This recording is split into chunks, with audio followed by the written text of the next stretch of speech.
नमस्कार मेरे प्यारे मित्रों, अगर भगवान शिव ने ये कहानी ना सुनाई होती तो अमरनाथ गुफा ना होता। जिसके बाद भोलेनाथ ने एक कहानी सुनाई और अमर हो गया कबूतर का जोड़ा। अमरनाथ धाम हिंदू श्रद्धालुओं के लिए बहुत महत्व रखता है। जम्मू कश्मीर की वादियों में स्थित अमरनाथ धाम जाने के लिए भगवान शिव के भक्त साल भी इंतजार करते हैं। चार धाम की तरह भक्तगण इस पूजनीय यात्रा को जीवन में एक बार करने की इच्छा अवश्य रखते हैं। अमरनाथ यात्रा के बारे में कहा जाता है कि यहाँ भोले की मर्जी के बिना भक्त नहीं पहुँच पाते हैं। जिसे भगवान शिव बुलाना चाहते हैं वही उनका दर्शन कर पाते हैं। अमरनाथ यात्रा हर साल जून जुलाई के महीने में शुरू होती है और इस साल भी यह यात्रा शुरू हो चुकी है। अमरनाथ की यात्रा बेहद रोमांचक है क्योंकि यह यात्रा धरती पर स्वर्ग के जैसी है। हिमालय की गोदी में स्थित अमरनाथ हिंदुओं का सबसे ज्यादा आस्था वाला पवित्र तीर्थ स्थल है। अमरनाथ की खासियत पवित्र गुफा में बर्फ से शिवलिंग का बनना है। प्राकृतिक हिम से बनने के कारण ही इसे हिमानी शिवलिंग या बर्फानी बाबा भी कहा जाता है। भगवान शिव ने बताया अमर होने का रहस्य। अमरनाथ हिंदी के दो शब्द अमर अर्थात अनश्वर और नाथ अर्थात भगवान को जोड़ने से बनता है।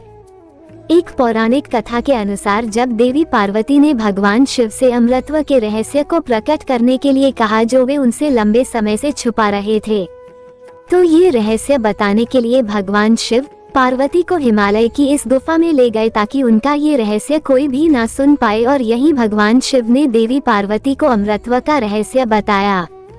पुराणों में वर्णित है कि एक बार माता पार्वती ने भगवान शिव से पूछा, आप अजर अमर हैं और मुझे हर जन्म के बाद नए स्वरूप में आकर फिर से वर्षों की कठोर तपस्या के बाद आपको प्राप्त करना होता है। मेरी इतनी कठोर परीक्षा क्यों? और आपके कंठ में पड़ी यह नरमुंड माला तथा आपके अमर होने का रहस्य क्या है?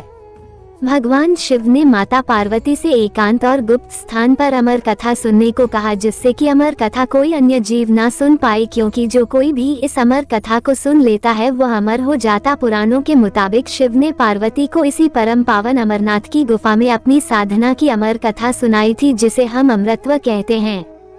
कहते हैं भगवान भोलेनाथ ने अपनी सवारी नंदी को पहलगाम पर छोड़ दिया, जटाओं से चंद्रमा को चंदनवाड़ी में अलग कर दिया और गंगाजी को पंचतरणी में तथा कंठाभूषण सर्पों को शेषनाग पर छोड़ दिया। इस प्रकार इस पड़ाव का नाम शेषनाग पड़ा। अगला पड़ाव गणेश पड़ता है। इस स्थान पर बाबा ने अपने पुत्र गणेश को भी छोड़ दिया था, जिसको महागुना का पर्वत भी कहा जाता है। पिस्सू घाटी में पिस्सू नामक कीड़े को भी त्याग दिया। इस प्रकार महादेव ने जीवनदायिनी पांचों तत्वों को भी अपने से अलग कर दिया। इसके बाद मां पार्वती साथ उन्होंने गुप्त गुफा में प्रवेश कर किया और अमर कथा मां पार्वती को सुनाना शुरू किया। कथा सुनते सुनते देवी पार्वती को नींद आ गई और वह सो गई, जिसका शिवजी को पता नहीं चला। भगवान शिव अमर होने की कथा सुनाते रहे। उस समय दो सफेद कबूतर शिव जी से कथा सुन रहे थे और बीच बीच में गूं गूं की आवाज निकाल रहे थे। भगवान शिव को लगा कि माता पार्वती कथा सुन रही हैं और बीच बीच में हुंकार भर रही हैं। इस तरह दोनों कबूतरों ने अमर होने की पूरी कथा सुन ली। कथा समाप्त होने पर भगवान शिव का ध्यान पार्वती की ओर गया जो सो रही थीं। जब महादेव की दृष्टि कबूतरों पर पड़ी तो वे क्रोधित हो गए और उन्हें मारने के लिए आगे बढ़े। इस पर कबूतरों ने भगवान शिव से कहा कि हे प्रभु, हमने आपसे अमर होने की कथा सुनी है, यदि आप हमें मार देंगे तो अमर होने की यह कथा झूठी हो जाएगी। इस पर भगवान शिव ने कबूतरों को जीवित छोड़ दिया और उन्हें आशीर्वाद दिया कि तुम सदैव इस स्थान पर शिव पार्वती के प्रतीक चिन्ह के रूप में निवास करोगे।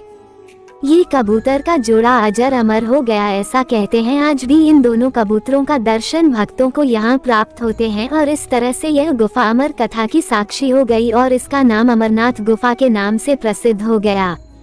हर हर महादेव, ओम नमः शिवाय। धन्यवाद।